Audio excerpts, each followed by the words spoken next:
Yes, thank you very much, Miguel. I know when we look at these pictures, it makes you want to go back to these places and locations, destinations, these venues to go and have our in-person meetings. I see Mike is smiling there, so I suppose you are agreeing. And I mean, I think at the end of the day, that is what everybody really wants to do. Of course, it's not what we are going to do. And the question is, we move from physical, we move from these virtual events to hybrid events. Can we do hybrid events in the near future or not? Or is it going to be all virtual again? And for that reason, of course, it was a no-brainer to put the next topic into this agenda. And I think we will see this coming up in a few more online sessions. But I mean, it is obviously about hybrid, and we do this with an association also that is having a strategic partnership with Association World.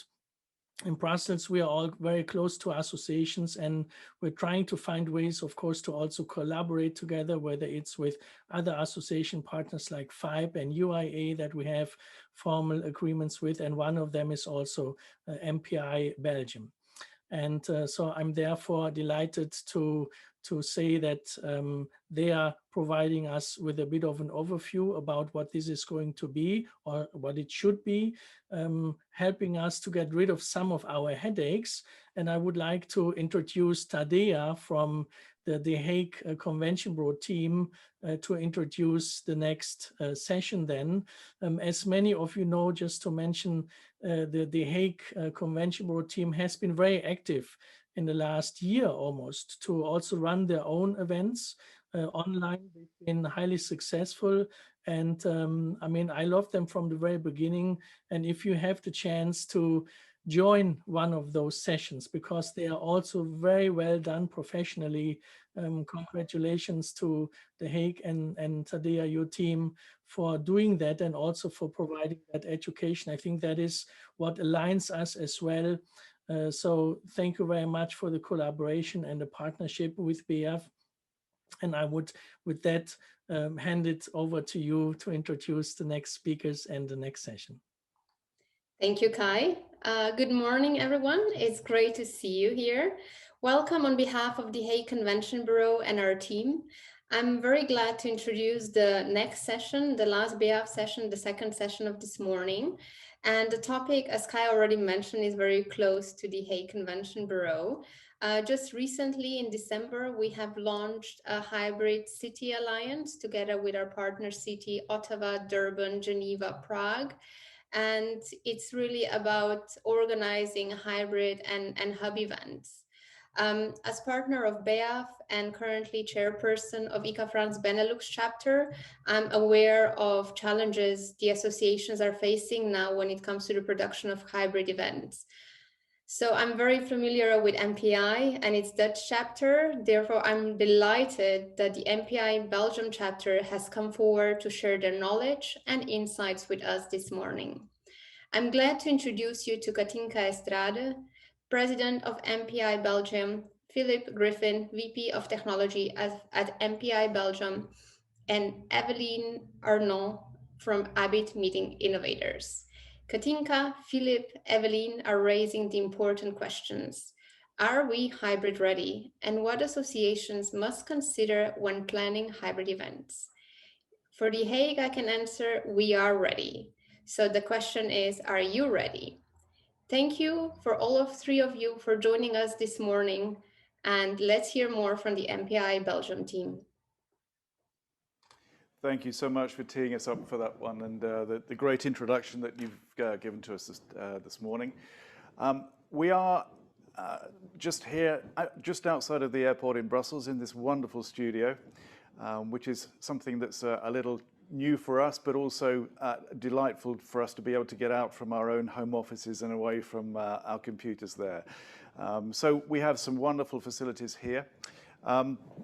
MPI, just to explain, MPI, Meeting Professionals International, we're a global organization of around 16,000 members.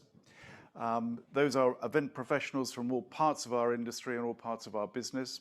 The Belgian chapter here, again, represents event professionals in Belgium and also Luxembourg.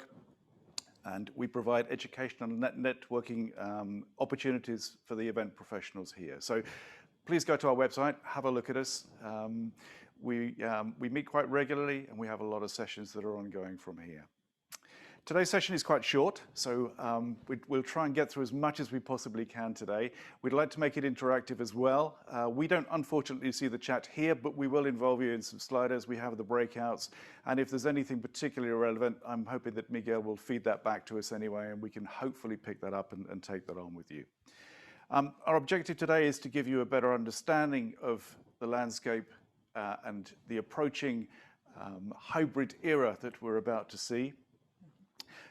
We wanted to explain a little bit about where the challenges are, where the costs are, the potential new costs that you may have for that. But we really want to stimulate some discussion on that and to get you involved in that. So just very briefly, we are going to run you through what is a hybrid event.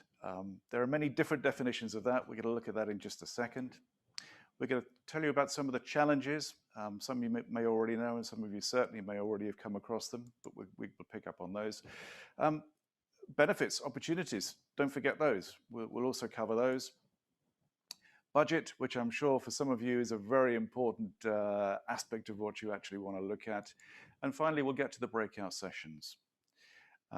Before we do that, though, we'd like to learn a little bit about you guys. And we'd like to learn where you are in the process and where you are in the cycle. So Katinka, I think you're going to throw open some Slido opportunities here to get a bit of feedback. Yeah, thank you, Philip. Thank you so much for the introduction. So before we dig deeper into this topic, we have some questions for you. And I think, Miguel, if you could launch the Slido questions, that would be great. Yep, we would it's on the screen, and I've added in the chat, there's the link, so you can just click on that or scan this QR code if you want to use a mobile device. And the first question is already, the results are on the screen. Okay, great. Because I'm sorry we cannot see here the results, so let's wait a little bit. And if you don't mind, Miguel, to read back us a little bit the results. No problem, I will do that. So the first question is, have you held a hybrid event since March 2020? We have 42 people participating so far, with 29 saying no and 15 saying yes. A few more have joined us now, still 35 no's and 15 yeses. So but definitely the majority no, and a 15 so far have said yes to that. So 52 people participating. Shall we move on to the next poll? Yes, let's go to the next. Perfect. So the next question we ask, and use the same link for that, are you planning a hybrid event for 2021? And again, we're starting to see the answers coming in. I've put yes, not sure, or no as the options. So I know not sure is a bit of a cheat, but I think it's important if people are still on the fence considering. I think it's always interesting. We have 37, 40 people now replying, 24 saying yes. We have 17 with not sure, and only 2 saying no. So it looks like almost everybody on the call is planning a hybrid event for 2021. We now have 45 with 25 yeses, 19 not sures, and 1 no. Only 1 no now, so somebody changed their mind and maybe selected not sure. 75 people on the session, and 58 have mentioned that most of them do organize a hybrid event this year. So I think the studio Abbit is back again. Okay, can you hear us? Yes. Okay, great. So which Slido question do you see now? I see the second one. The Yes. third one never popped up for me. Okay, so maybe we lost Miguel? Yeah, I think what we can do is just maybe cover that a bit later and move on with the presentation at the same time. Sure, that sounds good. Let's do that. So I think I will pass back the word to you, Philippe, and we will come back a little bit later on some of these questions as well. So thank you for everybody who voted. And Philippe, let's go to you. Okay, perfect. Well, in fact, the third part of that question was to find out whether the planned events that you were holding would be a single venue event or a multi-hub, a multi-venue event. We will come back to that because we will cover it a little later. The reason we wanted to look at that is just so we could understand where you were again in the planning cycle and to the extent of what you were planning going forward. So let's first of all have a look at what do we mean by hybrid. So it means very different things to very different people. Arguably today we're in a hybrid situation here. This is what we would call, I think, hybrid light. Hybrid light, a studio like this, where the presenters are, and obviously the crew to handle that, but the remainder of the audience and coming in online and participating from there.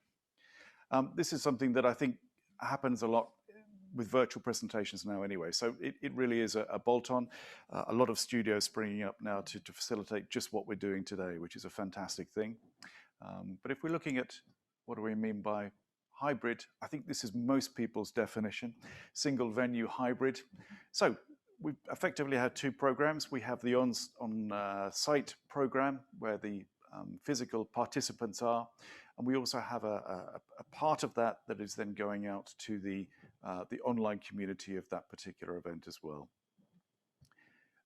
That can take many different forms. Very simple. It could be multi-room as well, but let's have a look.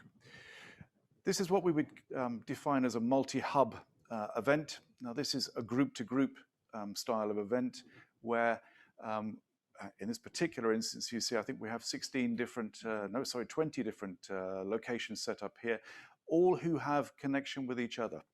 And it is a group-to-group situation.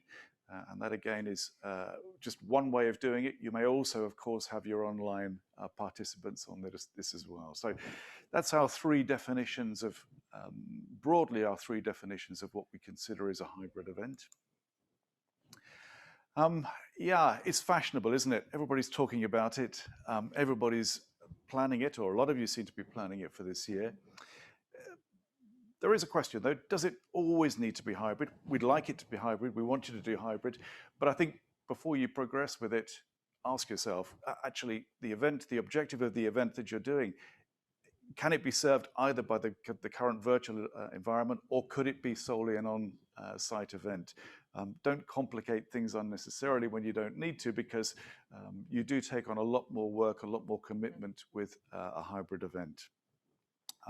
We do want to encourage you to do it, though, because we believe that it is the way forward, something to be embraced. And we really genuinely believe that going forward, that there will be a digital element to most of the events that we do. So let's have a look at let's go back to Slido. Do we have you back, Miguel? I am back. My apologies. Thank you for everybody. Excellent. This is, we were just testing you, just to seeing how it goes when one host goes down. So hopefully you've seen a good test there. And yes, I'll bring back the next Slido poll. I don't know if we want to finish off the final one. I know I cut off right at the end there, or do you want to go straight into the next ones?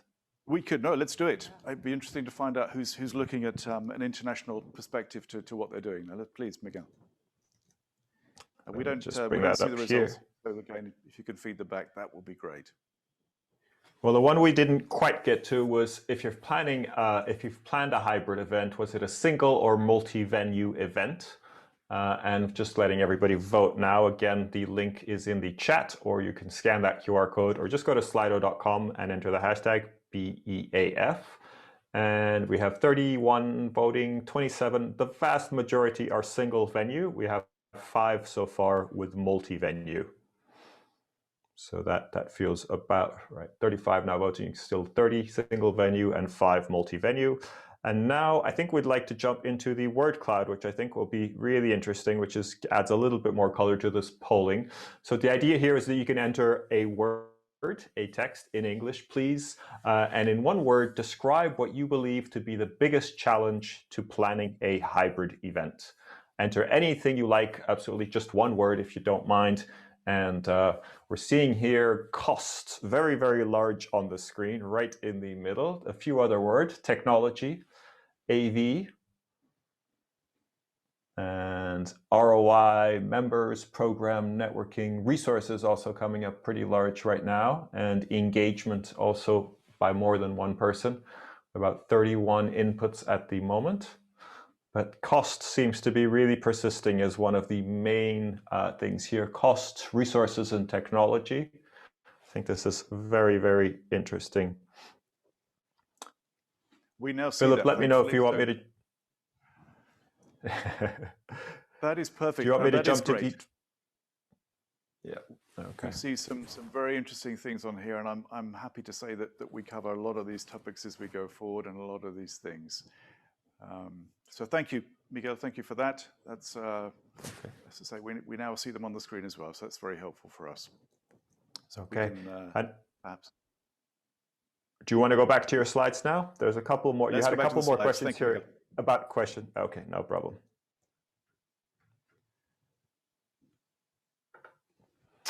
All right. So let's now look at some of the challenges. Some of those challenges we will have seen in the words that just came up on the screen. But I think as planners, most of us are used to planning on-site events. We're also used to planning, in the last few months, a lot of virtual events. So hybrid is putting the two together. So it's got to be easy, right? Hasn't it? Katinka. We should explain, it's Katinka's birthday today, so it's a real treat for her to be here in the studio. Katinka, it's all yours. Yes, well, not exactly. I would say it's from an event planner side, it's quite challenging. So we can talk about that. Actually, it's really good to see these keywords of what our audience thinks also as challenges, because we kind of identify the same. And I thought maybe we can talk about. Maybe you can go to the next, just to talk a little bit about these challenges. So, of course. I'm a planner, so from the planner side, I can also say that it could be overwhelming because you suddenly have to organize several events, at least 2, maybe more. If you have MultiHub, for example, you can do up to as many groups as you have online. So it's a big challenge, and it would require more resources, more planning. So that's an important one. But also, with this new way of organizing events, we are setting new standards, and we are transitioning to a different kind of event. And it's really not to underestimate. I would say that we have to go through this, and associations as well. And it's a new territory. So actually, one of the, I would say, the starting point, what will be difficult and maybe a challenge, is really to convince the board and the stakeholders to go for it, and what's the added value of hybrid events, and after that, how to create a strategy and a roadmap to do that.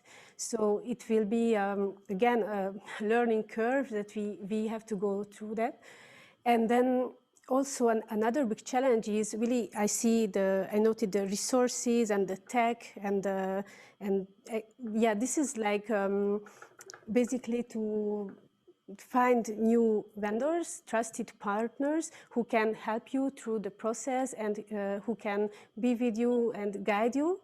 And also, I would say the skills of the event planners and everybody who is organizing these hybrid events, we have to upgrade our skills and we need to learn new skills. So that I would say on a team level, that will be a challenge. So regarding the technology is also in the skills and feeling comfortable with it, knowing what we do. So all also comes to the event design. When we design the event, we cannot only think about what we did in the past, for example, but we have to rethink the whole structure, what's our objective, and create a new product in that sense. Maybe we can go to the next slide. Just, I thought to show you, maybe one more, show you a hybrid event, what we did with MPI Belgium in last July, so July 2020. And it was an experience, it was a learning experience. And we had 20 people in the room and the double of that online. And we had social distancing, so you see we were sitting really far from each other. And we try to have the engaging conversation. And if you go to the next one, we can see that this is a little bit back from the room. So we had some other participants as well. We didn't fit everybody around the table. So just an interesting example how we did last year, for example. And if you go to the next slide, so there are some other things to consider when managing the hybrid event. So here you see the, let's say, summarized key elements of creating an event. And what changes is that in these elements, you have to ask new questions that we didn't ask before. And for example, in the objectives and the format, the content design, how will you connect the online, the offline participants? How do you keep them engaged? How do you make this connection and the experience outstanding for them? And how do you show, should you attend online or offline? What's the difference? Why would you go? Why would you stay home? So I think Evelien will talk about that as well. Yeah, so it's really a new territory, and we have to rethink the whole process, I would say, how we organize events. So I think, Evelien, maybe you can explain us a little bit what are the benefits. Yes, of course. Before you do that, I'm just want to pick up on one thing. We talked about a little bit about the planners and what the planners, the change in skills and the change of mindset and the way that we need to approach this and the engagement that we need to create between the two. But we had a very interesting conversation the other day about how venues also need to be ready and prepared to accept planners and to make sure that we as planners have the facilities there that we need. Now, I know that Abbit, you have a set of standards that you always look for in a venue. And I think that would be really interesting to understand just a little bit more about when you look at a venue and you say, is this hybrid ready? What do you mean by that from a venue? Yeah, it's first of all the internet, I would say. Yeah? So you have to screen your venues and to see whether they can provide the bandwidth that you need, whether it's a dedicated line. That is crucial.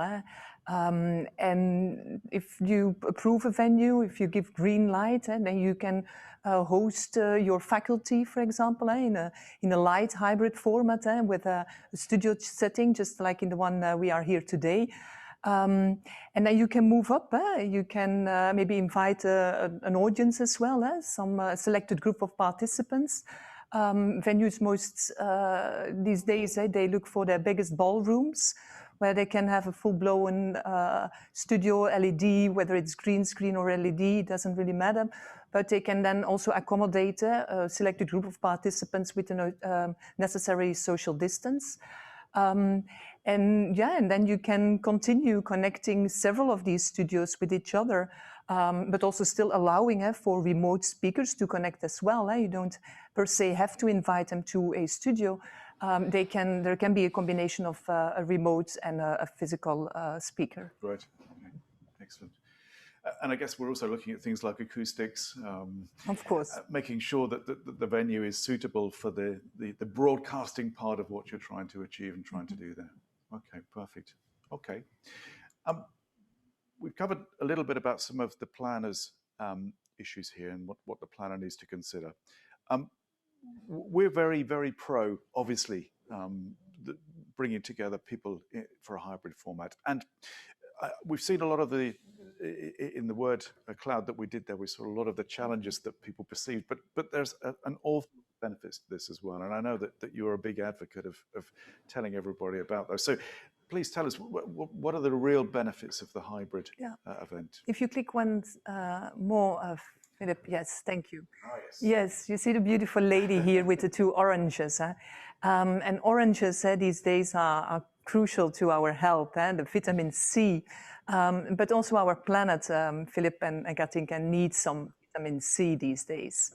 And hybrid events, they contribute to that, to the sustainability of our industry.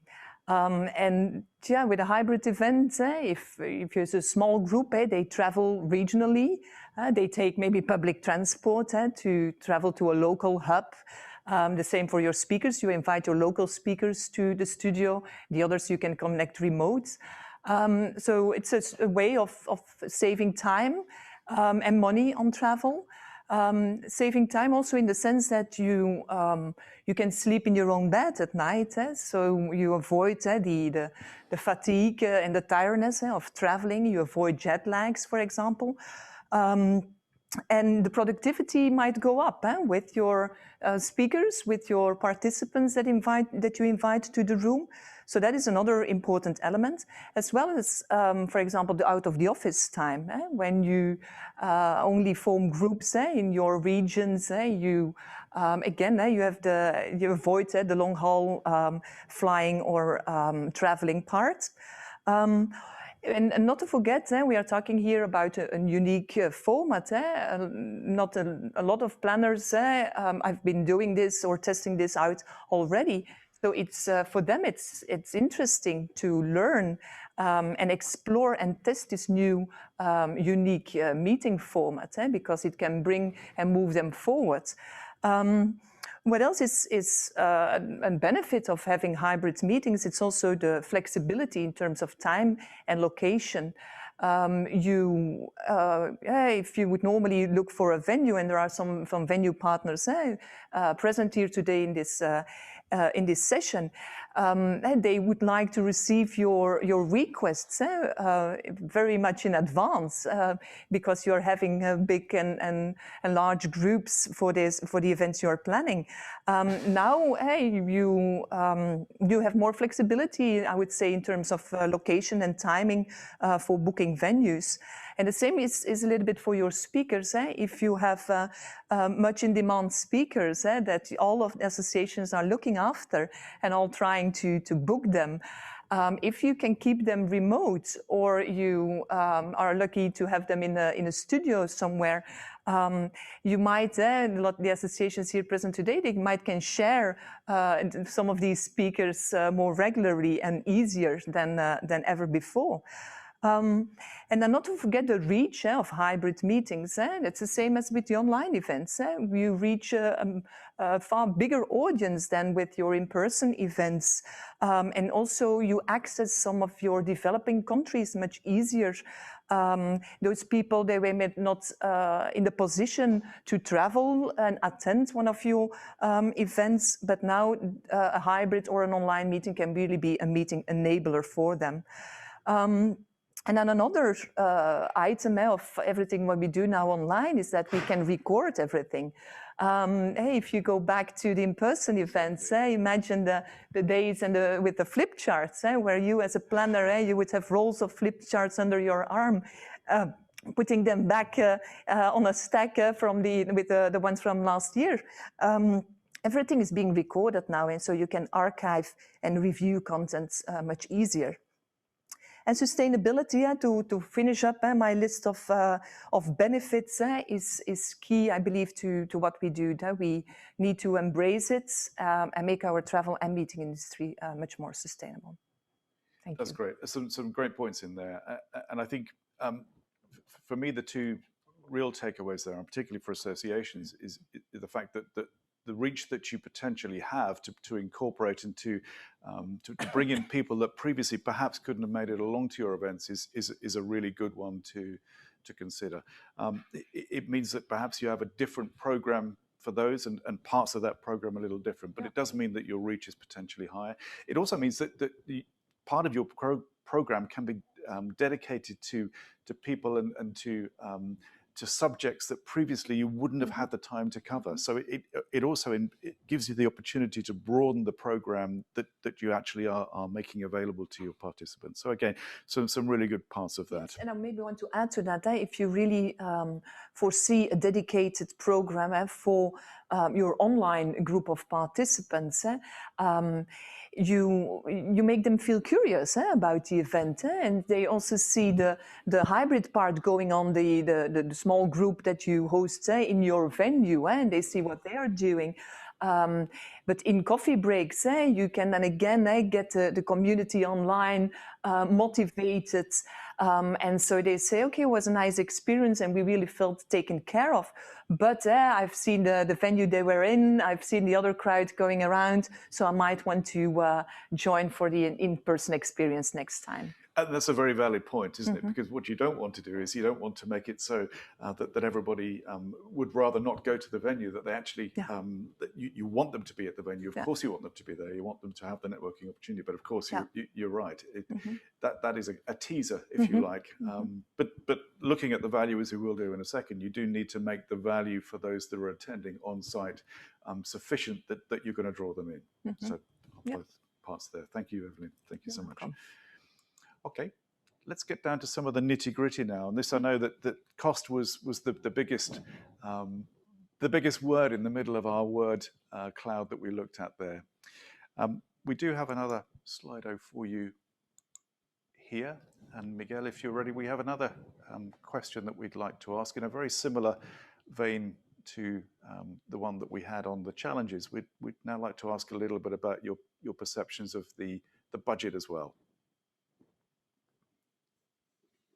Just loading it on the screen. We still have the previous question on here, but again, the same thing. So the question we had here is, do we see cost as a barrier to holding a hybrid event? I'm almost certain that this will be 100% yes, but no, we have a few no's. I am wrong, actually. But yeah, from 26 votes so far, 28, the vast majority are yes, with 7 no's. Okay, a little bit more balanced than I thought might be the case. Okay, so now we have a vote. 38 people voted already, 39, 11 no's, 29 yeses. And I think we wanted to do another word cloud to get a little bit deeper into this idea of the cost being a barrier. So I'll move over to this. Again, this is a word cloud, so you can enter any word that you like in the Slido. And we'd like you just to add what you think the single biggest contributor to that cost is. And already we have a few answers. We have technology, speakers, platform, equipment, AV. If you'd like to use the same words, that'll help that word get bigger on the screen, and we'll have a visual representation of really what you're thinking out there. And I think you can see it as well now, Philip. So you can see technology, AV, and platform seem to be the largest words here, the more representative. So that would be the largest element there. So 32 people voted so far. Thank you very much for your input. I hope that gives you a slightly more fun visual representation of the feelings from the audience. So there you go. Excellent. Thank you for that, Miguel.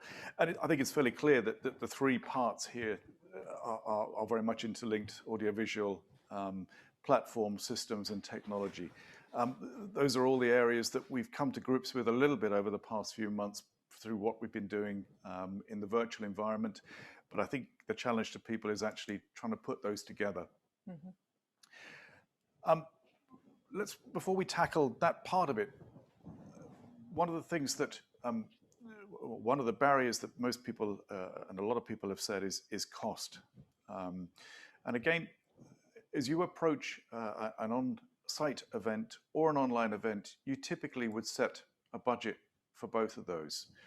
And whether that budget is a cost-based budget or whether that is a profit-based budget, which I think in many cases for the associations that is the case, you would typically set a budget for either one of those if you were doing that as an individual event.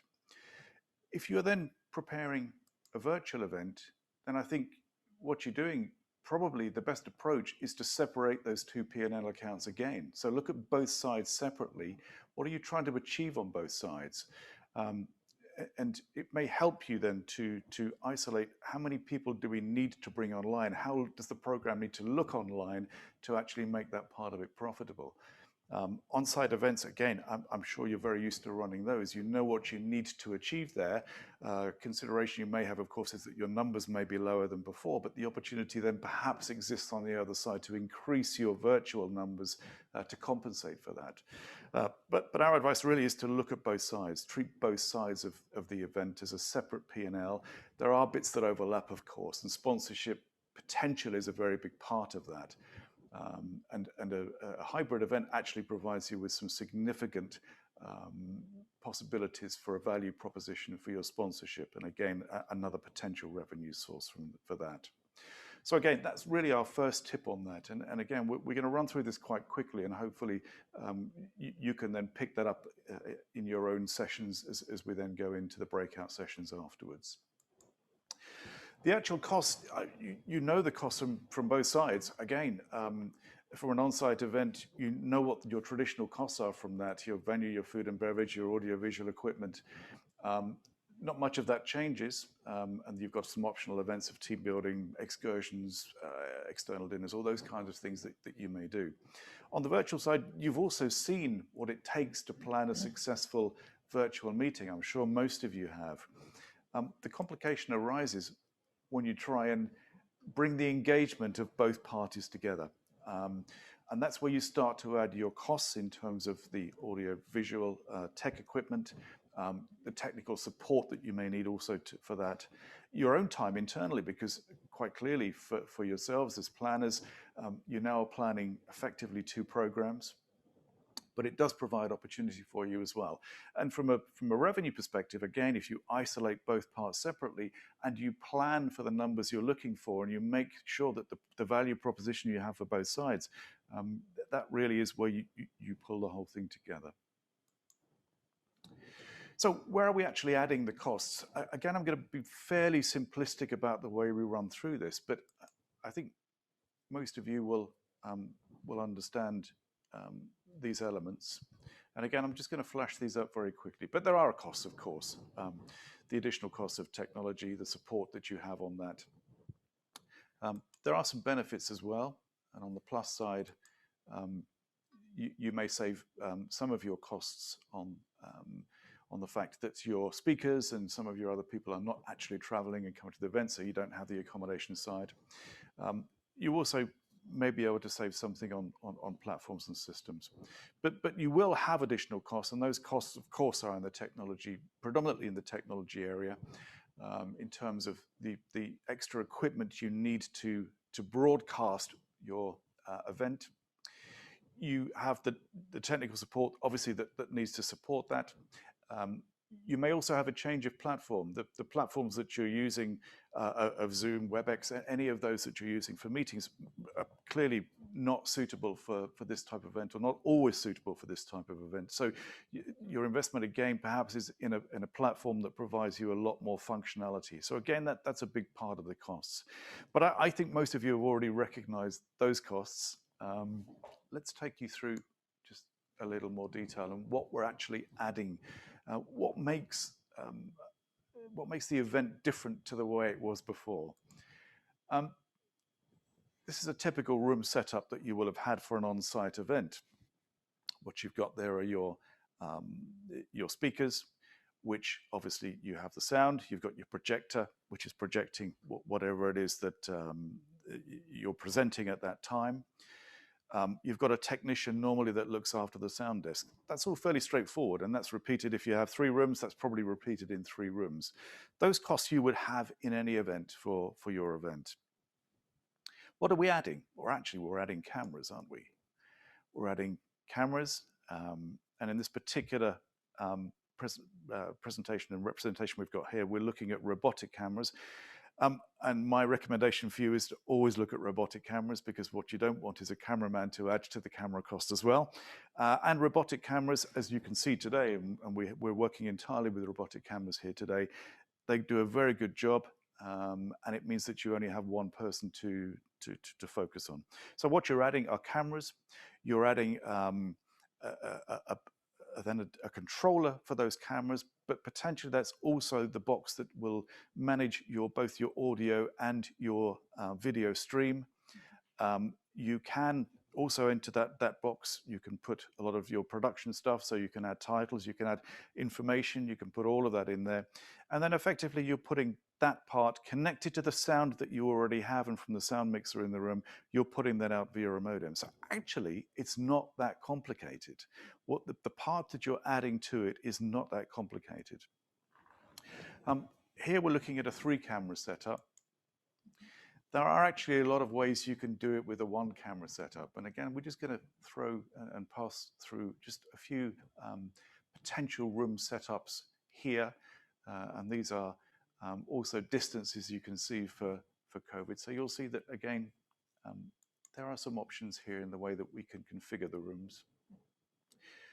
So these are a 1-camera setup. So the camera typically is at the front.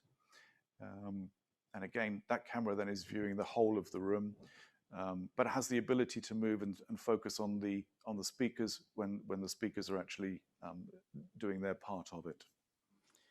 Sorry, Philip, we sort of need to start the breakout sessions. A game where you have a speaker platform. You have 3 microphones in the center there, which are on tripods. They're mounted high so that the people from the audience who then wish to speak will go to one of those microphones, say whatever they want to say, and then go back to their seats. So again, some thoughts here on some ways of doing that. And these, as I say, are a 1-camera setup. You can do it with a 3-camera setup as well. Philip, can you hear me okay? This is Miguel. The other potential costs that you have, and again, I don't think Philip can hear us. Platform was identified as one of those. Philip? And the planning Hello? element, Philip? you are planning quite clearly. Philip, we need to start with the breakout sessions now. We're running about 7 minutes late already. Through here. We do know those, and we already have identified some of these costs already. So I'm going to move very quickly into just some very quick cost examples. What are you going to add if you're adding a camera setup to a room where you've got a technician? That's what we're talking about per room per day, something like that. We also have another example where we have a very large event setup, which is for 4 rooms, 3 days, 500 participants on site, and an estimated 1,500 off site. And the quote we had for all of that, for the systems, the platforms, the configuration of the technology, and also then the supporting staff, 141,000 plus tax, of course, which is quite incredible. But then you are talking about 2,000 people. Again, we'll run through these very quickly. Entry point, it doesn't need to be so complex. Consider some of these things. Only presenters are shown in the broadcast. Consider the interaction between live and online sessions. The more complex it is, the more cost it adds. Limit the rooms where the cameras are set up. Do you need to have them in all 4 rooms? Not necessarily. Use a single camera setup where possible. And also, do you really need the complexity of the platform you're looking at? It may be that some of the things you can do very well in the platforms that you already have. So I hope that gives you a little bit of an overview of that. We are going now to the breakout sessions. There are 3 questions that we wish to ask at the breakouts. Please pick one of those.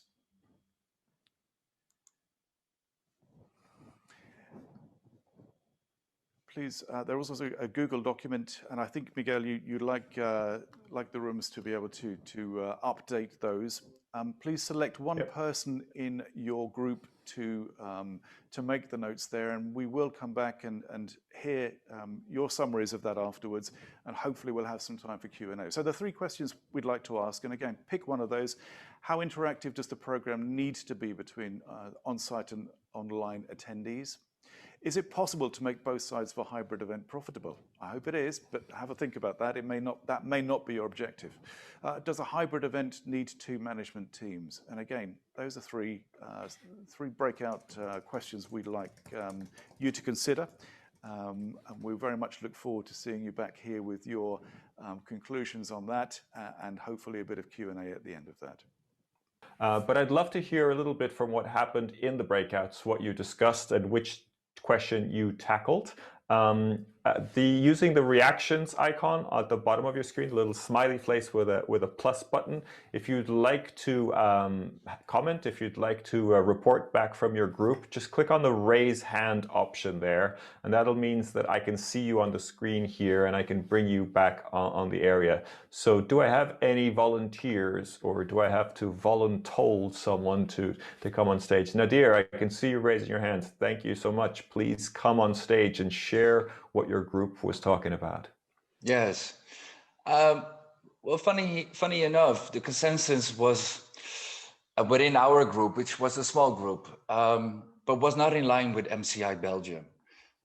People do feel that there needs to be a true interaction between the virtual audience and the live audience, and the experiences with invoices have resulted in a lot of cost. Okay, so you're saying you didn't agree with what the speakers were saying there was a bit of extra cost. And, we do not necessarily disagree, but the experiences has been different. Yeah. Okay, interesting. I'd love to hear from some other of the groups before we go back to MPI Belgium, if that's okay. Jeffer, yeah, I think you had an applause. I don't know if it was you were raising your hand. Sure. Kai? Yes, I think Antje had an interesting question earlier, and then I think Ioannis also made an interesting comment there in our breakout. So if we can go to those 2. We had a kind of a, yes, hello, it's Jeffer, a split, I think, of like interaction is very different online than face-to-face, and we have learned this year how to make interaction online really productive and really much more engaging than a lot of the face-to-face conferences are. So a lot of teams are realizing they can get more done, more productive. So then the question is, will they come back to a face-to-face? And we had some people for a medical convention saying, yes, we'll come back and we'll pay the price because it's really important. It's part of our credentials and our system. And then on the other hand, we had more individual members who said, we might not come back because it's just too expensive and we're into sustainability and actually our online experience is better. So then the question is how will we make our events profitable ever if everyone just goes online, or if we have this diverse role where kind of the more wealthy people can go and the others can't go, and then what do we do? Yeah. Okay, very interesting comments. Sina, over to you. You have some comments from your group as well. Yes, we were in room 3 and we specifically looked at the first question, how to make the program more interactive, because it's such an important topic. So first of all, we said, of course, interaction is important for the on-site audience and the online audience. For the online audience, you need to interact with them, you need to engage them, otherwise you lose them, because you are a guest in their home, I always say. So if it's not interactive, they do something else. And then in terms of the program design, we looked at both audiences differently, because if you go on site, you expect a full day conference or 2-day, etc., but full day is 8 hours. So, but not for the online audience. You cannot transfer that online because it's too long. So in that case, you could split the day, for example, online is half a day, and you show the same session that the on-site participants see.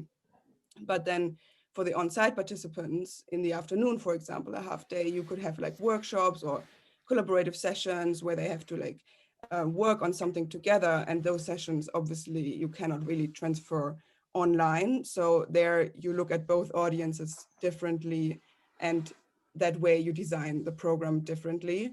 And then also Sophia from our group mentioned it's key, or like it's a challenge still, like how to connect both audiences.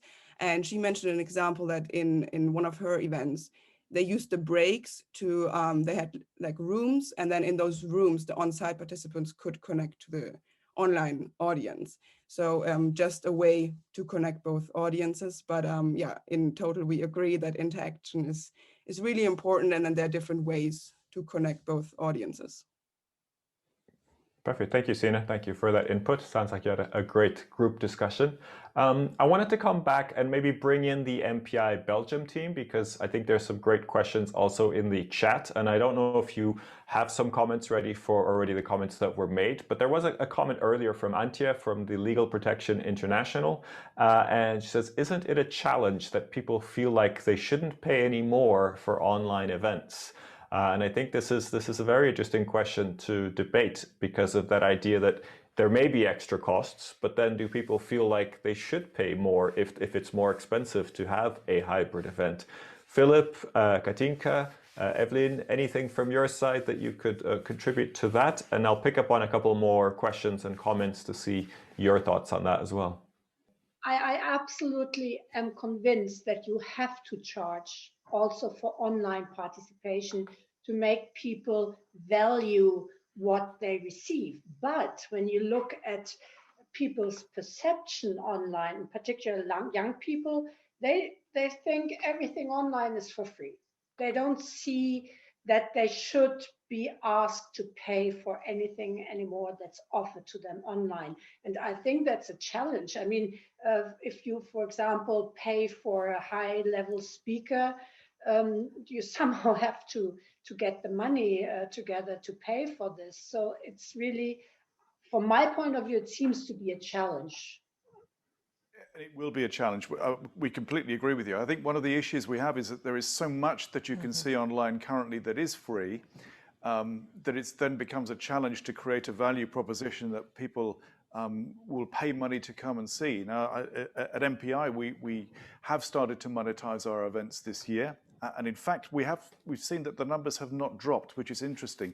But it's all about providing a value proposition, i.e. what are you providing online that really is going to interest them? And that is always a challenge. But I think don't undervalue what you're doing. If you provide value and obviously you're providing some good speakers, you're providing content that's keeping them interested, then it does have a value. And again, I don't know how closed your audience is, whether your audience is the general public or whether it's just your members. But I think your members perhaps are more used to a value proposition than a general public situation. But I think things will change. I think the general view is that as we go into 2021, that more and more people will start to charge, but you will begin to see a difference, I think, between the value you get for a charged event and the value you get for a free event.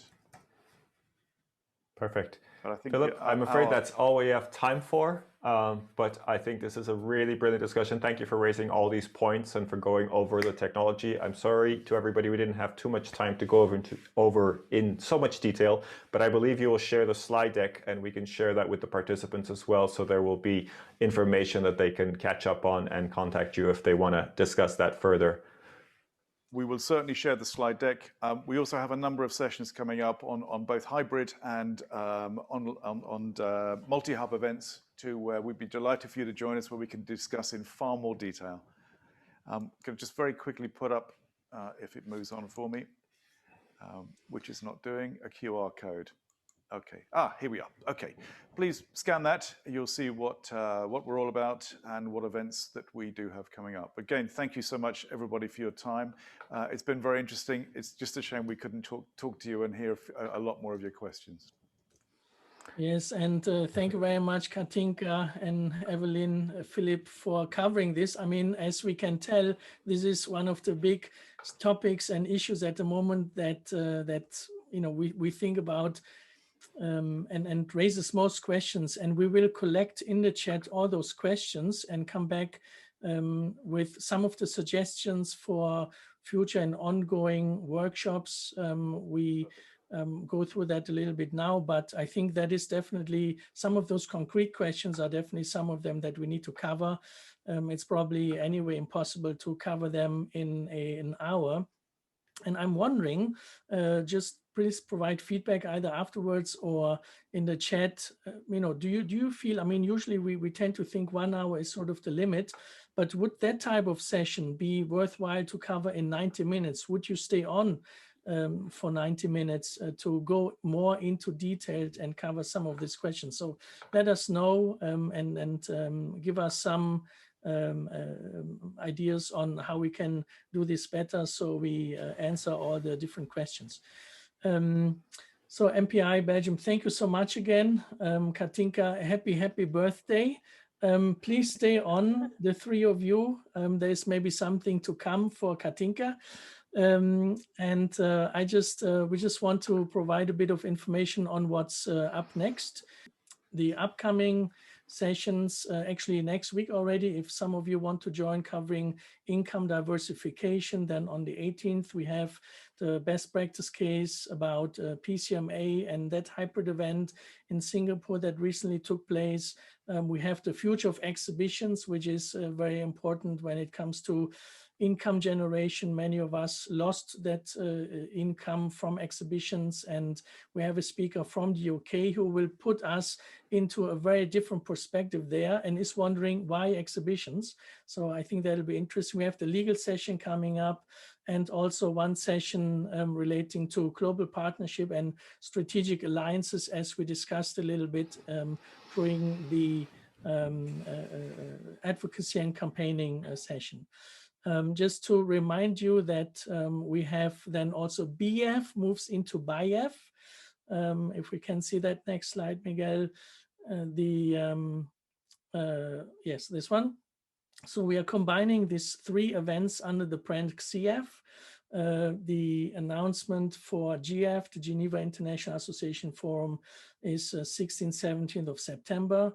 For BEAF, moving into BEAF, is to be launched at the end of November.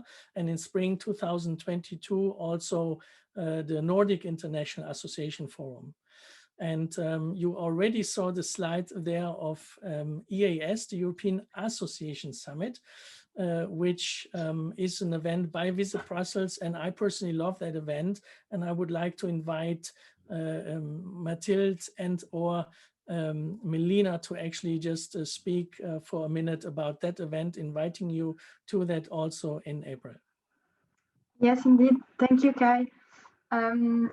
Indeed, as some of you might already know, Visit Brussels is organizing the European Association Summit for the 9th consecutive year. This year, Visit Brussels is adapting, of course, and the event will be 100% virtual and will take place in April 2021. As you must already know, the summit features top quality educational content delivered by association experts and professionals from various fields. The focus is on practical cases ranging from local issues, governance, member relations, or communications and new technologies. So I suggest you all stay tuned, as you will soon be receiving the save the date, and we hope to see you there. Thank you very much, Mathilde. I'll be there for sure. And yes, please have a look. We also start promoting that